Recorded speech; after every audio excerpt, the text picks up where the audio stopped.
So let's continue our journey through macroeconomic analysis with a reading on monetary and fiscal policy.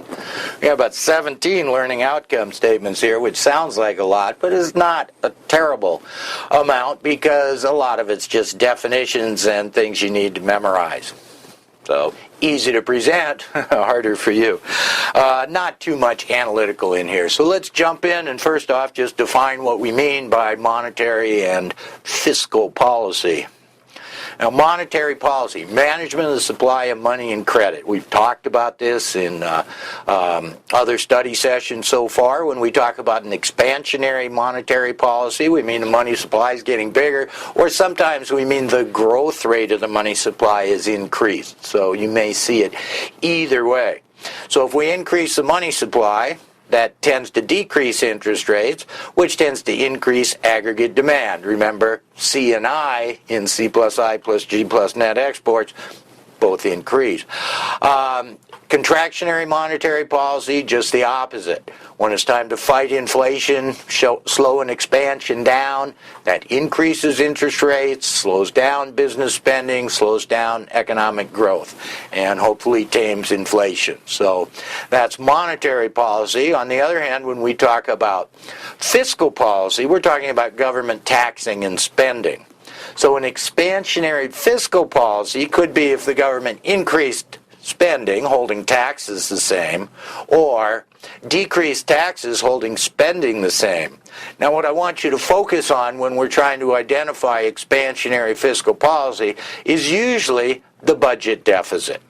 So increasing spending with taxes the same could increase the deficit, or holding spending the same and decreasing taxes to stimulate the economy and spending, that's going to increase the deficit as well. Contractionary fiscal policy, on the other hand, just the opposite, either decrease spending or increase taxes, or both, to decrease the budget deficit. The idea is to reduce aggregate demand. So, whereas with monetary policy, we were really focused on the C and the I, the consumption and investment spending by businesses in aggregate demand. Here, we're focused on the G with the spending, but the other side is the taxation. And as we'll see, taxes are going to affect disposable incomes, and that's going to affect consumer spending as well. So, this learning outcome statement, what are the functions of money? It's a medium of exchange. We use it to do transactions. It's a unit of account, and it's a store of value. If I spend less than I make, I can put it away for retirement or other future needs. And I guess we all understand this is more efficient than a barter economy, so nothing too rough right here. Now, when it comes to defining the money supply, in general terms, we've got what is called narrow money and broad money. So, narrow money, and this goes back to a time when checking accounts didn't pay any interest. So we're really talking about money that doesn't pay interest and money that does, if you think about it that way.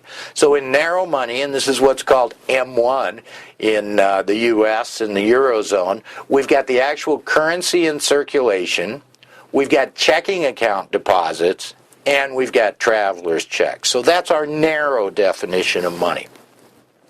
A broader definition includes all of these, so broad money includes M1, or narrow money, and also includes savings deposits, time deposits, CDs, and money market mutual funds. So that's our broader measure. Okay, where's my button here? And we'll jump ahead. How banks create money.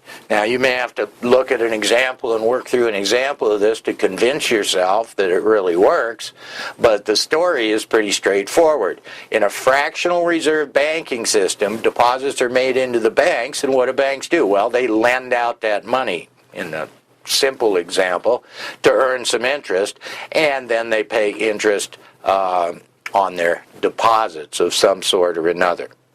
So the required reserve ratio says, well, how much of deposits does a bank have to keep and how much can they lend out? And That's probably about 20%. It's different for different accounts. It's different over time, and it's different across countries, but this example will serve us pretty well. So $1,000 in new reserves come into the bank. The bank can loan out 800 of that when the reserve ratio is 20%. So 1,000 comes in, they lend 800 out. Well, the story is that 800, let's say it gets deposited in another bank. Well, that bank can loan out 80% of that, or $640 in new loans. And then we can take that, if that is deposited in full, the banking system could create another $512 in loans. So the potential at the end of this process, or in the limit, is that injection of $1,000 into the banking system actually could create potentially $5,000 increase overall. So our maximum deposit expansion multiplier here is just 1 over the reserve ratio, which is 5. Now remember, this is the potential, right? If of that first $800 loan, some of that didn't go back into the banking system, but was put under the mattress, let's say, then this potential is not going to be reached. So that's kind of the maximum. So think of it that way. Okay. What are the various types of demand for money? Well, transactions demand, demand for money to do your business, get it done. Well, that increases with GDP. So at some point we're going to say, well, what are the factors that increase the demand or decrease the demand for money? One of it is overall GDP. In order to transact more in terms of goods and services, there's more demand for money. Pretty straightforward there. We also have a precautionary demand, money held for unforeseen future needs. That also increases with GDP. And our third type of demand for money is speculative demand. That is, it's being held to take advantage of future investment opportunity. Now, when current returns are high, not so much money, remember we're thinking of this money as narrow, non-interest bearing money, is smaller when the returns on potential investments are higher. And it's greater when the risk is perceived to be high. So markets look very, very risky, more money is held in cash. Now, on the other side of demand for money is the supply for money, and supply of money, and we're going to treat this as being set by the monetary authority, the central bank. We usually draw it as a vertical line, right? A fixed supply determined by the monetary authority. So that's what we'll be using in our analysis here. So here is our equilibrium in the money market story. Well, the interest rate here on the y-axis, that's the price of money. That's what you're giving up to hold this non-interest-bearing cash, traveler's checks, checking accounts. And how does this work? How do we get to equilibrium? Well, at this higher interest rate, you see there's an excess supply of money. So people are holding more money than they're willing to hold at that higher interest rate. So what happens? Well, they try to get rid of this money. How do they get rid of it? Well, these high interest rates cause them to, let's say, buy bonds, buy interest-bearing securities. Well, as they buy interest-bearing securities, trying to not hold as much money because of the high interest rate, this drives the prices of those interest-bearing securities up, and that drives interest rates down, right? Bond prices higher, interest yield lower. And so that's how we get to equilibrium here. Now, on the other side of that,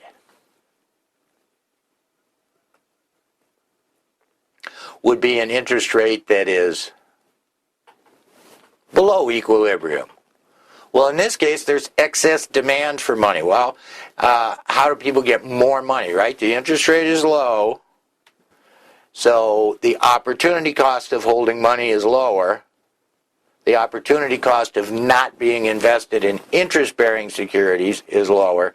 So in this case, they try to raise more money and they sell interest-bearing securities. The sales of interest-bearing securities drives their prices lower, and that increases the yield. So that's our very simple story of equilibrium in the money market and how we get there. So remember, interest rates on the y-axis and the real money supply here, so we're ignoring price level changes, real money supply on the x-axis. And here we are back at equilibrium. Next term you have to know is the Fisher effect. Irving Fisher, famous guy, wrote back in the 30s, great economist. He came up with this idea that the riskless nominal rate of interest, that's like a T-bill rate, right? Riskless nominal rate of interest, has two components. The real riskless rate and expected inflation. Remember that real rate is how much more stuff can I get later?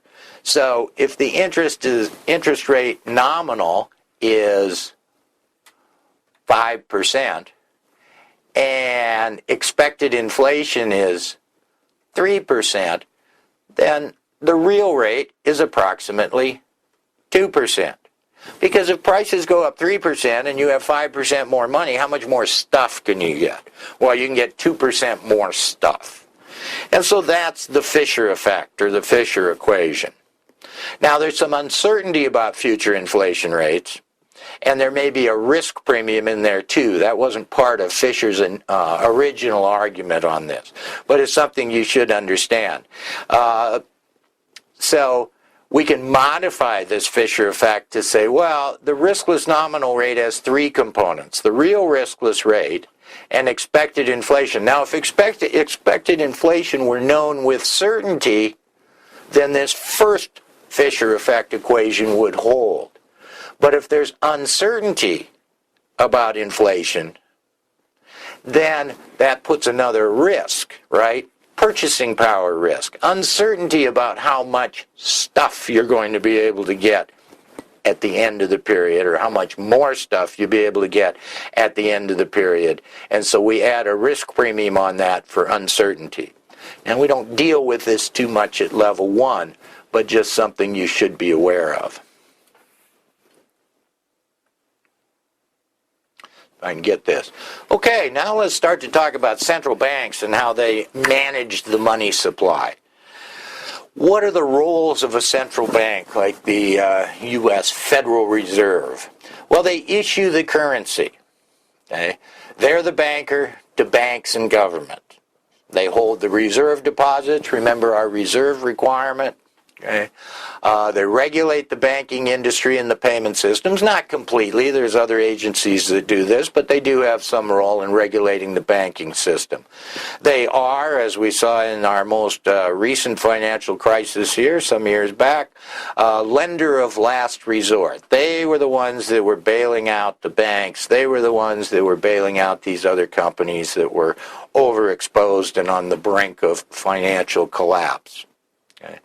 They hold some gold and they hold foreign currency reserves, but that's not the main thing they hold. Okay. They also hold treasury securities, and they conduct monetary policy. So we'll now turn our attention to how they do that and what they're trying to achieve. So let's take a look here at the objectives of central banks. All central banks have some sort of price stability, right? We've got fiat currency. The central bank is in charge of the money supply, which means they can essentially print currency or reduce the currency in circulation. So all these central banks that have this power have a mandate of price stability. Don't print so much money that you get into high inflation and unacceptable levels of inflation. Now, many have explicit target rates. The U.S. and Japan don't, but most do. Most central banks have an explicit target rate, usually 2 or 3%. Reason it's 2% is because, as we mentioned in an earlier session, deflation is to be avoided. Central banks don't want deflation. So they set the target above 0. So that's why the target isn't 0. If the target were 0, I guess we'd be above it sometimes and below it sometimes. And so this is thought to be some sort of an optimal target rate for inflation. Now there may be other mandates that the central banks are given, depending on what country we're looking at. Maybe to maintain full employment and promote economic growth, which are very similar. Might be to keep exchange rates stable, but that's not as prevalent as it used to be. And in the case of the U.S. Federal Reserve, there's some wording in there about long-term interest rates being moderate. Well, if we think back to that Fisher equation, interest rates equal the real rate plus expected inflation. One way to keep long rates under control is to keep inflation under control. So those kind of go together. But some of these goals may push in opposite directions. If the goal is to maintain full employment, but you've got too high inflation and your goal is also to moderate inflation, well, decreasing the money supply certainly can rein in inflation, but it's not clear at all that that would promote or maintain full employment, as we'll see when we get further into the analysis here. So those are the objectives, mostly inflation rate targeting. Now, we can talk about inflation as either being expected or unexpected. Remember when we were talking about that Fisher equation, I said, well, if inflation was known with certainty, then there wouldn't be that inflation risk premium in there for uncertainty about the real rate that investors are going to earn over the horizon. So expected inflation does increase the costs of holding money, and it adds some costs of changing advertised prices. But unexpected inflation has more of a profound effect on the economy. One thing it does, it shifts wealth from lenders to borrowers. So let's take a minute on this. This is an important point for you to understand.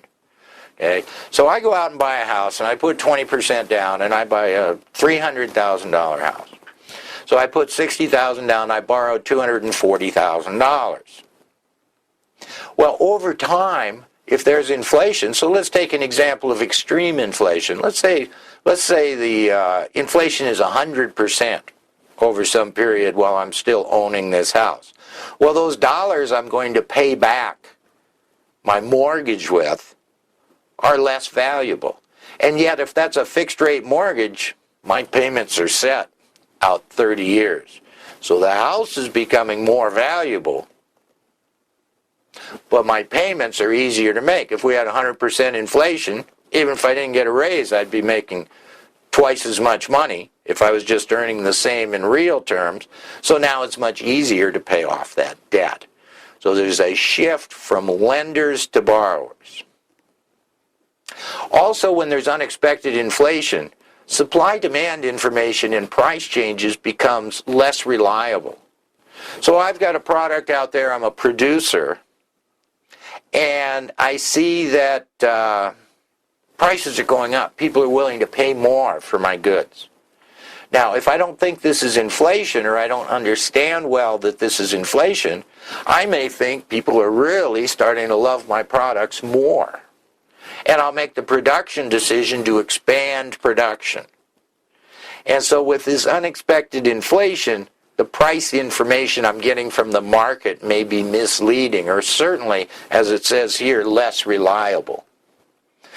And so we have less stable business cycles and less good or incorrect production decisions by firms. So make sure you understand the implications of perfectly anticipated or expected inflation, which is not too bad, right? In the 2 or 3% area, if we know exactly what it's going to be, it doesn't impose a lot of costs. But unexpected inflation does this wealth shift from lenders to borrowers, and not just homeowners, right? Other lenders are people that buy bonds, and the borrowers or the issuers of the bonds, well, they can do pretty well with inflation too. Because with 100% inflation, their profits would double. It's easier to pay their debt. And the purchasing power of people who own bonds goes down because of the inflation. So that's the wealth shift. What are the monetary policy tools? Well, the policy rate, the interest rate central banks charge banks for borrowed reserves.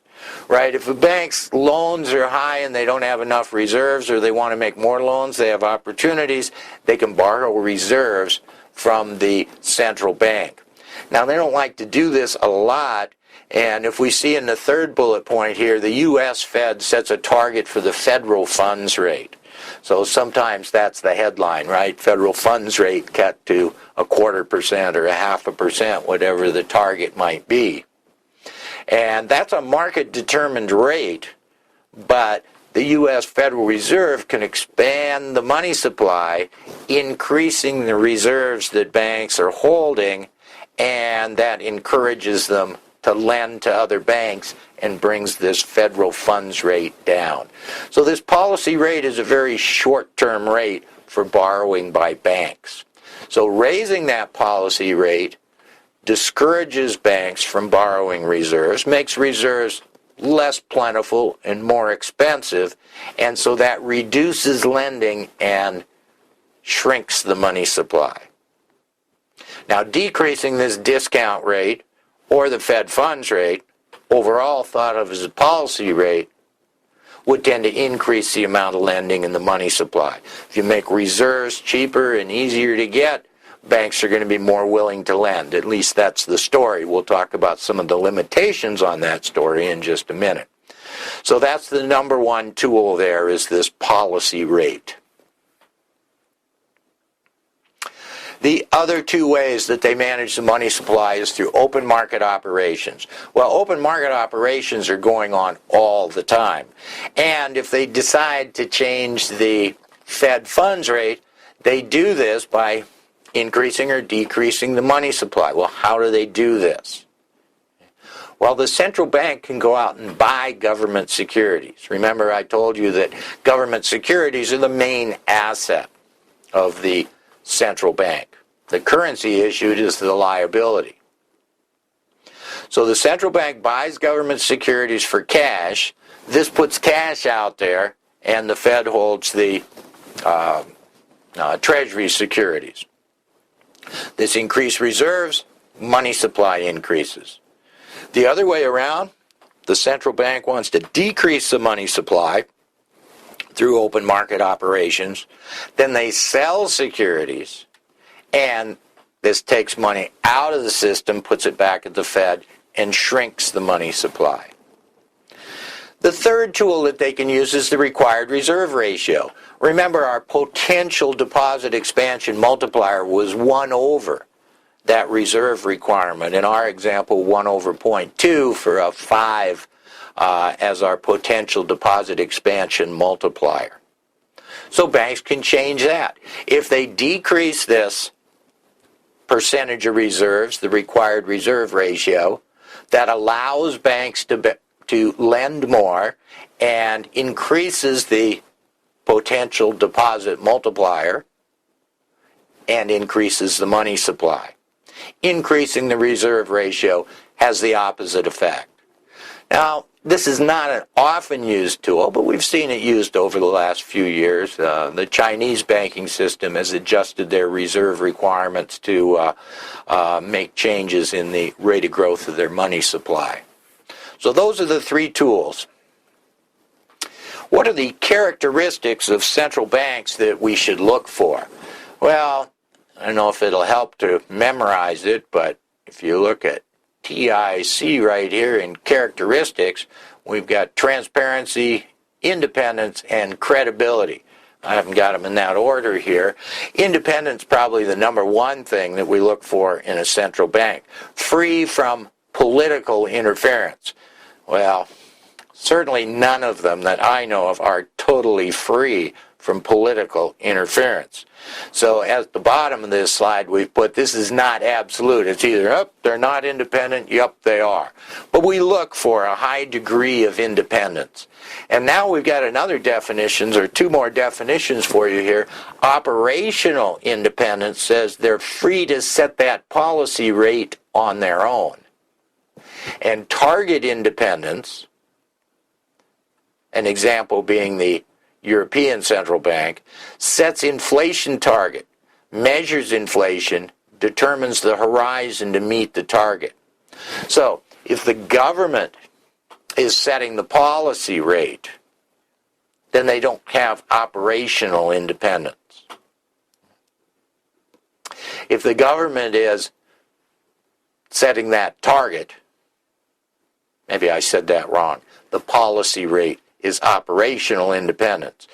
And do they also have target independence? So if the politicians, the governments are setting the inflation target and doing the measurement and all that, they don't have target independence and would have to set the policy rate to support the government target.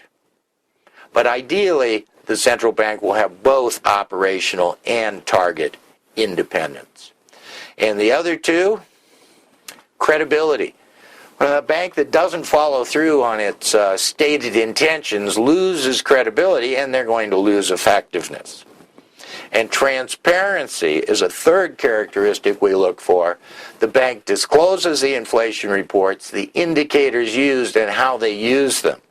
So if the banks do what they say they're going to do, if they say they're going to hold inflation to 2% and then follow through on it, these are going to be the most effective central banks. And with this transparency, markets start to anticipate what the central bank will do. If they know the goals, they know they're going to stick to the goals, and they've stated their policy and it's credible, then markets are going to anticipate what the central bank is going to do in response to deviations from this target rate of inflation. The better markets anticipate the action, the less disruptive effect the actions have when they implement them.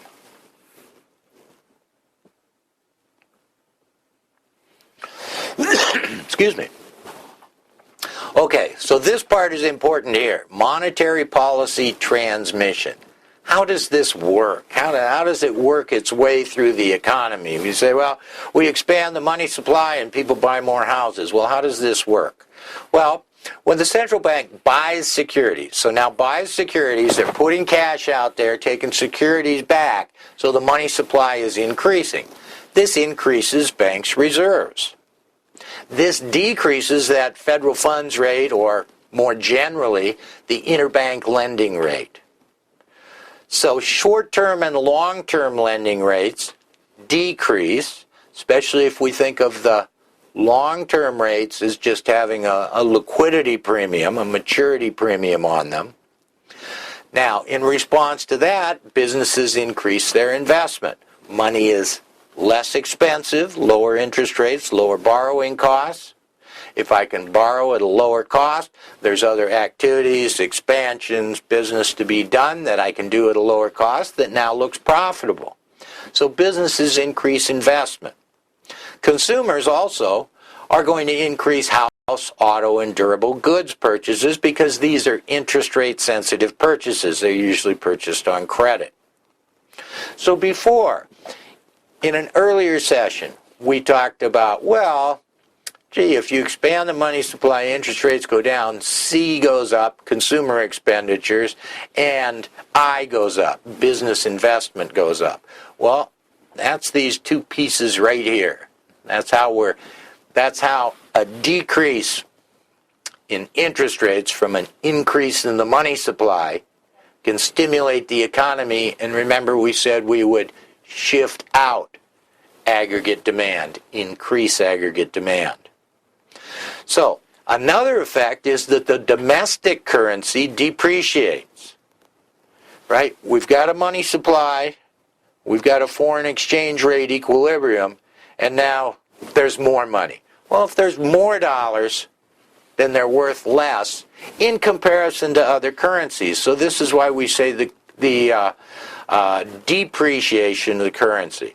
And also remember from an earlier lesson, this depreciation of the currency makes the domestic country's goods less expensive to foreigners.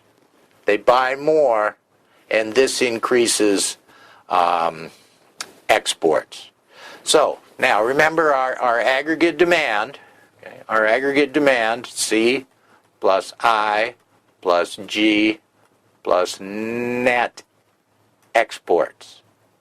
Well, these are in C and I and net exports are all increasing because of this expansion of the money supply. So that's the transmission mechanism.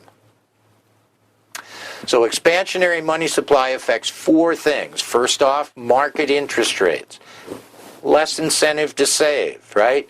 Saving versus consumption, the higher the real interest rate, the more likely you are to postpone consumption now for consumption later, because the trade-off is, at a higher real interest rate, you're getting more stuff later from foregoing consumption now. Now, asset prices will increase.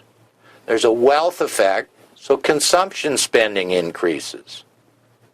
Expectations for economic growth increase, and in the economy, people may expect further decreases in interest rates.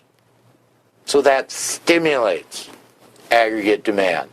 Domestic currency depreciates, import prices increase, export prices decrease. So overall, we've got this increase in aggregate demand. That's going to increase real GDP, at least in the short run.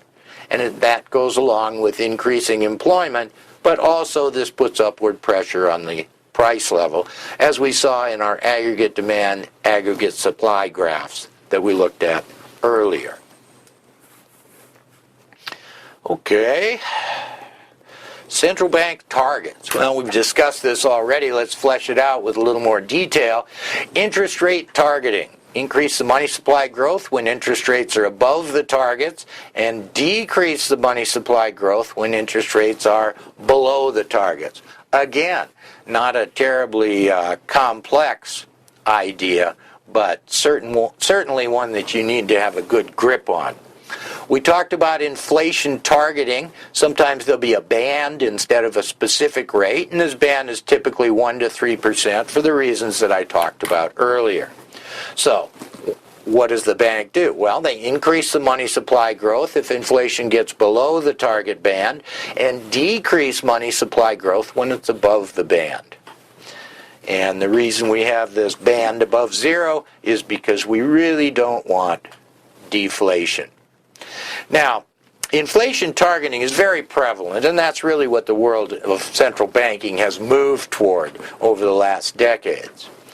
But there are some other targets that come up in special circumstances and that you should be aware of. One is exchange rate targeting. Have a target band for the exchange rate with another country, usually a more stable, developed country. And we sell domestic currency when we're above the target. That tends to depreciate our currency, pull it back down toward the target. Or we buy domestic currency when we're below the target. Now, there's some limitations on how much domestic currency you can buy, because you have to have the foreign reserves to do this. So the central bank, when they have specifically exchange rate targeting, doesn't react to domestic economic conditions. So they're not looking at the policy rate. They're not looking at inflation rates. They're targeting the exchange rate. So what's the overall result of that going to be? Well, if they're successful, they should have the same inflation rate as the country with which they've targeted the exchange rate. So we're really just importing the inflation target of the developed country by targeting the exchange rate. right? If one country has more inflation than another, their currency is depreciating, and that exchange rate is not going to be at the target level. Another definition for you, the neutral interest rate. This is the kind of thing where you may only see it once on the exam, but if it is on there, you might as well get the points. The neutral interest rate is the trend growth rate of real GDP plus the target inflation rate. Well, what's neutral about it? Well, that should be the rate that puts you on the target inflation rate.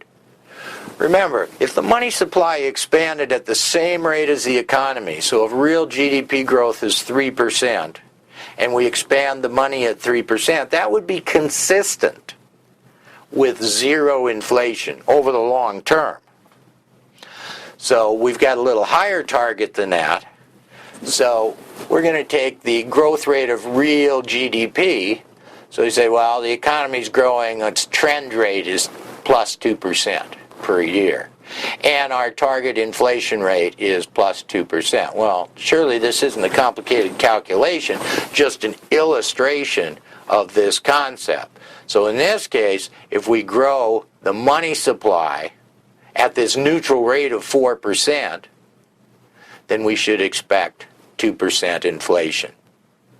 So now to look at a policy rate and say, is it contractionary or is it expansionary, we've got to compare it to the neutral rate. So if that policy rate, right, that interbank lending rate or the rate at which the central bank lends reserves is higher than that, well, remember, raise the policy rate, contract the economy.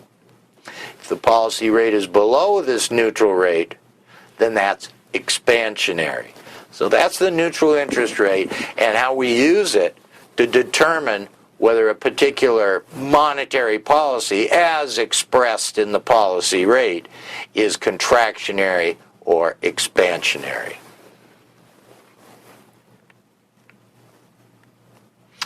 So, earlier we talked about the banking system, the potential, and how this transmission mechanism works. Well, are there reasons why it might not work and limitations on what central banks can do with monetary policy? Well, yes, there are, and let's talk about them now.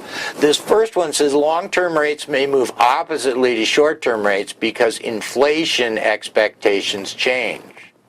So in our short-term rates, we have pretty much the short-term inflation expectations, right, according to the Fisher effect. So if we're talking about 90-day T-bills, that's the short rate. And say 20-year Treasury bonds are the long rate. Well, if the central bank, the monetary authorities, expand this money supply in order to drive down this short-term rates, markets may interpret that as printing too much money and rightly assume that over time that's going to translate into higher inflation.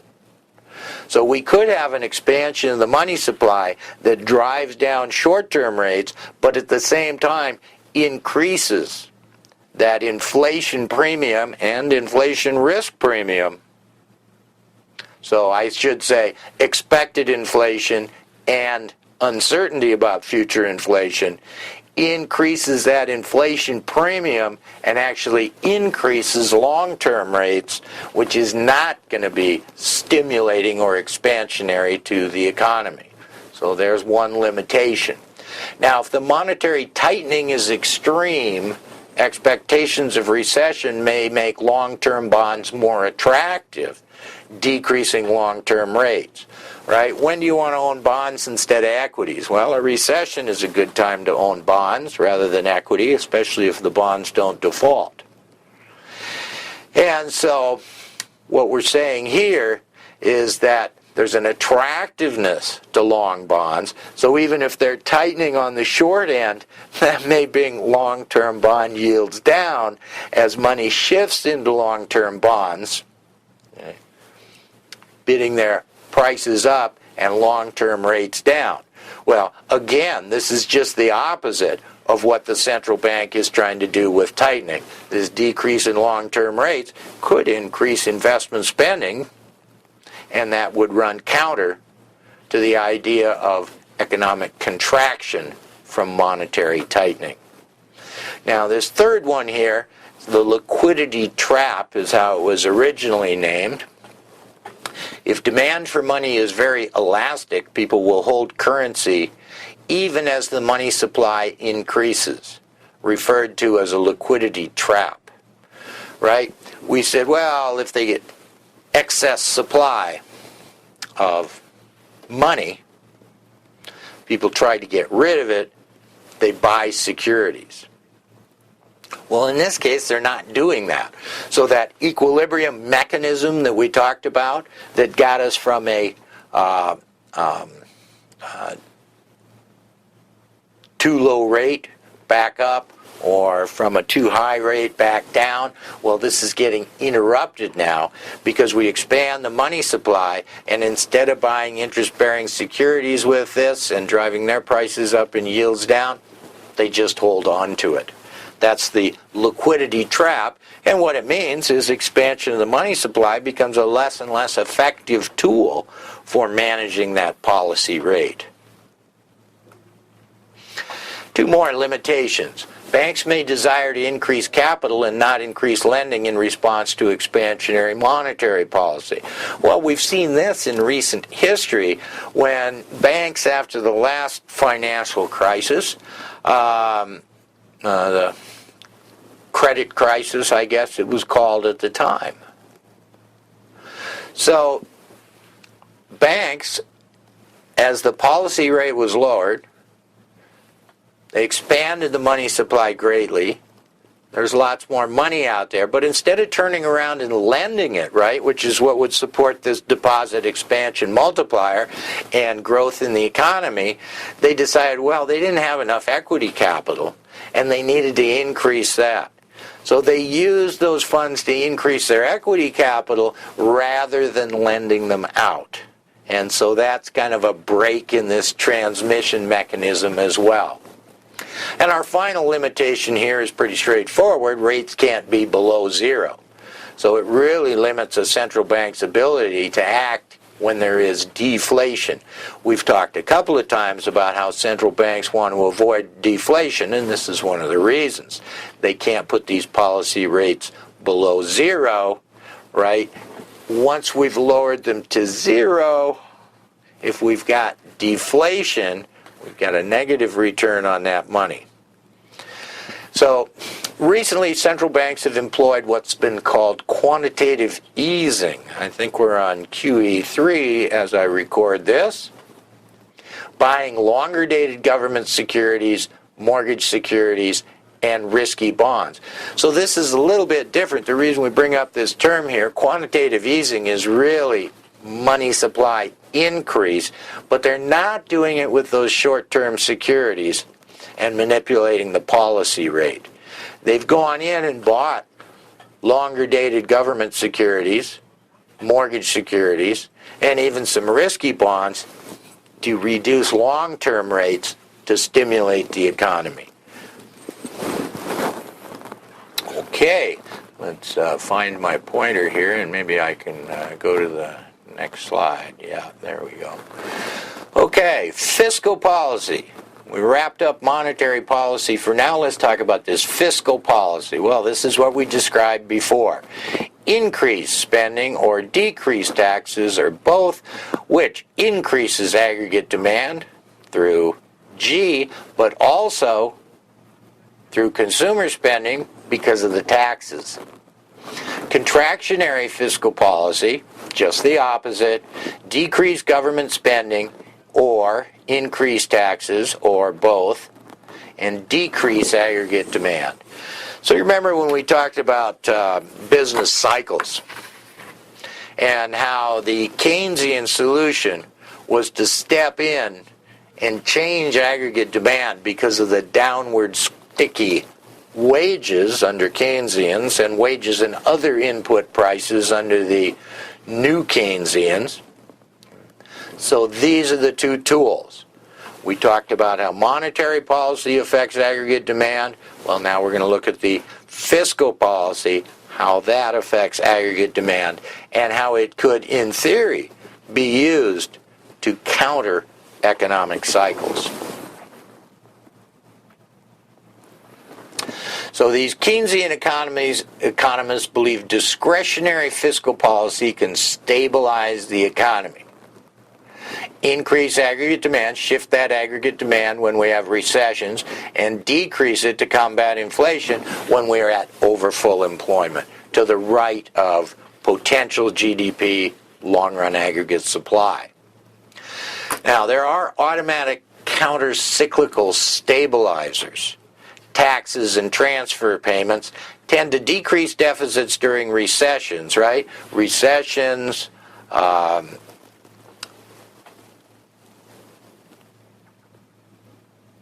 increase deficits during recessions, decrease deficits during expansions.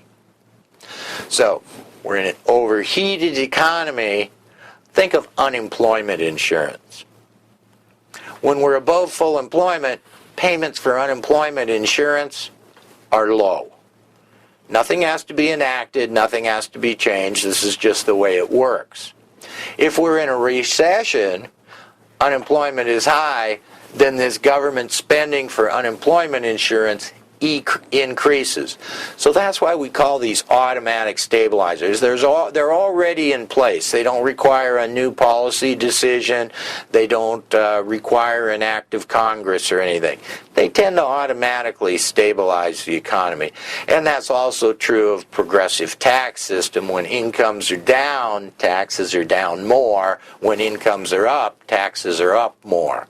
So these are both just automatically in place, kind of fiscal policy things, but they don't require any legislation or a new policy decision to stabilize the economy through business cycles. So the fiscal policy objective is to influence aggregate demand and economic growth. Also, there's redistribution of wealth through welfare payments, unemployment payments, retirement payments from a government-run Social Security system, and also to affect the allocation of resources to different sectors of the economy. That's where governments really get wild and start mandating that I put ethanol in my car and subsidizing the production of ethanol. They want to affect the allocation of resources there. So these are the three uses of fiscal policy. And as you might suspect, it's often political. So what are the tools they use? Well, one is transfer payments, cash payments by the government to redistribute wealth. Current spending, government purchases of goods and services, whether it's for the military or any other operations of the government. And capital spending increases future productivity. So if they're spending on infrastructure, developing ports, roads, research and development on new technologies. Think of this as investment spending by the government, and their current spending being more of a consumption type expenditure. Now, on the other side, the revenue side, we've got direct taxes. They take time to implement. It's got to be passed through the Congress or the Parliament, some sort of legislative body usually. But it takes time to implement. So it takes time to increase income taxes, but the effect is pretty direct on the economy. When taxes go up, disposable incomes go down. Disposable incomes are what drive consumption spending to a large extent. Now, indirect taxes, it's easier to change those to raise some revenue or promote a social goal. The example here is given as tobacco tax, but these indirect taxes, sales taxes, value-added taxes, that translate into final goods prices to consumers are going to have an effect on their spending as well. Tobacco tax raises the price of tobacco by $1 a pack. Supposedly people buy less tobacco. it would depend on the elasticity of demand. So, we had the potential multiplier for the banking system. Now we're going to talk about a fiscal multiplier. The idea of this fiscal multiplier is if the government goes out and they say, okay, we're going to build a new army base in this region. So they're spending money. They're hiring construction workers. They're buying construction supplies. They've got paying their workers. That now their workers are going out and spending this money at the businesses in the community. That puts more money in those businesses and they spend that money. So this is the idea of the multiplier effect, or the fiscal multiplier effect, that $1 of government spending actually has a larger effect on overall GDP. Now, we've got a formula here.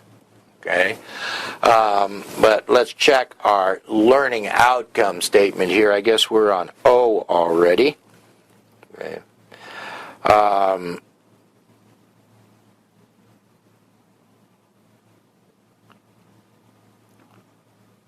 Okay, so I don't think there's any calculation. You're supposed to understand the fiscal multiplier, but what you need to understand is how this MPC and the tax rate affect this multiplier. Well, the MPC, that's the marginal propensity to consume. It's the percentage of a dollar that gets spent. Remember, dollars taken in by workers are either spent on consumption, saved, or paid to the government as taxes.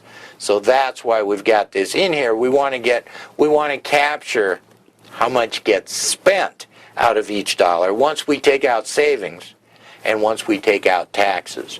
So that's what's going on here. That's why we've got this marginal propensity to consume here. When that is higher, less is saved. So an increase in this marginal propensity to consume is going to increase this multiplier. Makes the denominator smaller. Now what about taxes? Well, an increase in taxes reduces the multiplier. We're multiplying times 1 minus taxes. So if the tax rate goes from 30% to 40%, this piece here goes from 0.7 down to 0.6.